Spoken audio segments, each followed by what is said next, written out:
Welcome back to Money Moves. Today, we're diving into the controversial events that unfolded in stock markets around the world. From Japan to the US, markets took a significant hit, with almost every major stock seeing a substantial dip. However, there's one notable exception, which we'll get to shortly. Let's start with where this stock market collapse began. Japan's stock market, the catalyst. In Japan, Japanese stocks Japanese market since 1987. Japan's stock market didn't just have a bad day, it had its worst day in almost 40 years. The only comparable event was Black Monday in 1987, a day when trillions were lost in the stock market within hours. So, why did this happen? One hypothesis revolves around the concept of a carry trade. For years, Japan has maintained low interest rates and experienced minimal inflation. Consequently, large corporations and Wall Street firms borrowed massive amounts of money in Japanese yen at low interest rates and invested in other currencies and stocks in countries with higher interest rates, like the US and Australia.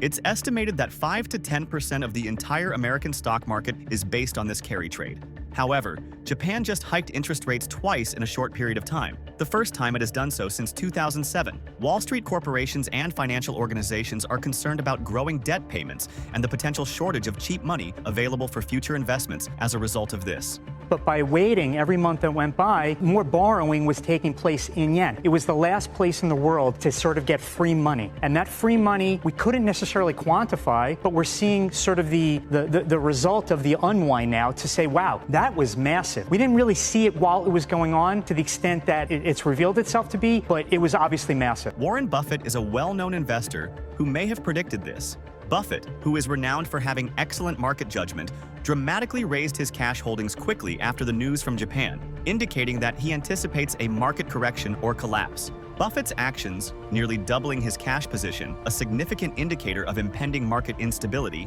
highlight the gravity of the situation. Analyzing global recession fears. The global stock market seems to be showing signs of a potential collapse due to fears of a real recession. After World War I, a severe economic downturn was expected, but instead, the Roaring '20s occurred, followed by the Great Depression. Today, investors fear a similar pattern, a brief downturn in 2020, followed by a sharp rise in asset prices, and now, a possible long recession. A decline in GDP per capita has been ongoing in countries like Canada and Germany for a few years, even if immigration has contributed to overall GDP growth. In the United States, job creation is declining as unemployment is growing. The total rule, a trustworthy recession predictor, was triggered by the jobless rate reaching its greatest point since the pandemic's start. According to this theory, if the unemployment rate 3-month moving average increases by 0.5 percentage points from its year-ago low, a recession is probably approaching. This pattern is now seen in the United States and may indicate impending economic difficulties. Well, I think it was a surprise, but we have been seeing these revisions lower to previous reports. There has been some chatter about the labor market softening. I think what really stood out to me was that unemployment rate. That rate being up 4 consecutive months is kind of a bad omen. Going back to 1960, when we have consecutive increases in the unemployment rate for 4 months, we see a recession. Okay, don't go crazy. I'm not saying there's going to be a recession, but we do have to at least put it out there. Indicators and consumer spending insights. Another key indicator is the inversion of the yield curve, where short-term U.S. Treasury notes have higher interest rates than long-term ones, signaling economic uncertainty. Normally, long-term bonds have higher yields due to the greater risk over a longer period.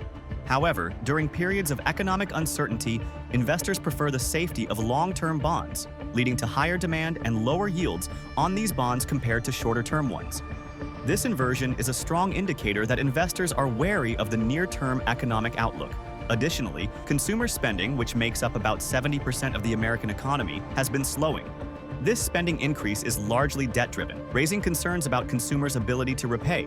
Despite recent increases in consumer spending, the rate of increase has slowed, and bankruptcies are on the rise. This indicates that many Americans are relying on debt to maintain their spending levels, a precarious situation that could unravel if economic conditions worsen. Navigating volatility and geopolitical concerns. The VX, a stock market volatility indicator, has spiked to levels only seen at the pandemic's start, indicating extreme uncertainty among investors. The VIX measures market expectations of near-term volatility and is often referred to as the fear index. VIX below 20, but above 15 for me is pullback mode. VIX above 20 is correction mode. VIX above 29 is disaster mode. That's your doomsday scenario. And that's not too far from where we're at here with the VIX around 25.50. I would say that means we're sort of in a risk-off environment. And certainly you're seeing high yield spreads widening out. But generally speaking, I would expect spreads which have been widening through the course of this week, widening even more. And that tells you bond investors are getting more risk averse or recognizing elevated risk in the market. Interestingly, amidst this global market downturn, Lockheed Martin, the largest military company in the world, saw its stock rise by over 20%. This points to growing fears of military conflict, particularly with recent escalations in the Middle East and ongoing tensions in Ukraine. Lockheed Martin's stock surge indicates that investors see value in defense stocks, likely due to increased geopolitical instability and the potential for heightened military spending. Turkey has also shown pre-war signs by blocking social media apps like Instagram, attempting to control online information. Additionally, news reports have indicated a likely Iranian attack on Israel following the assassination of a Hamas leader by Israel. These developments could escalate the conflict, potentially drawing in the US and other Western powers. The war in Ukraine also continues to demand significant financial resources, with the US pouring hundreds of billions of dollars into the conflict.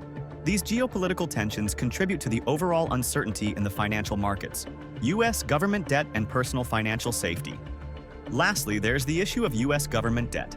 Currently, 30% of the federal budget is paid through debt, with new debt being created to pay off previous debt. Social Security, the largest government expense, faces sustainability challenges as life expectancy increases.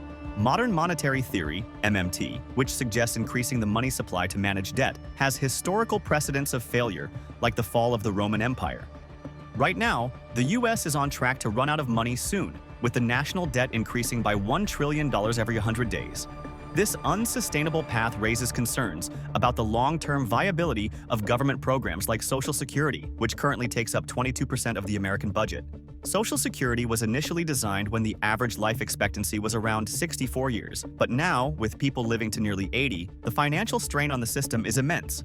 MMT proponents argue that debt doesn't matter as long as the money supply keeps increasing. However, history has shown that ignoring debt can lead to economic collapse. Rome attempted a similar approach near the end of its empire, and the results were disastrous. Modern economists may believe that today's circumstances are different, but the fundamental economic principles remain the same. If the US doesn't address its mounting debt, the entire system could collapse. But I will say this, the idea that deficits don't matter for countries that can borrow in their own currency, I think is just wrong. I think U.S. debt is fairly high at a level of GDP, and much more importantly than that, it's growing faster than GDP, fairly significantly faster. We're not even close to primary balance, which means, the deficit before interest payments. So we're going to have to either spend less or raise more revenue. In summary, today's stock market turmoil is driven by a combination of rising interest rates in Japan, global recession fears, indicators from the bond market, consumer spending trends, and geopolitical tensions. The U.S. government's debt situation adds another layer of concern. Stay safe with your investments during this volatile time. Market downturns have happened before and rebounded, but it's essential to be cautious. Thank you for watching. If you enjoyed this video, please like and subscribe. And as always, I would love to hear from you. Drop your comments down below.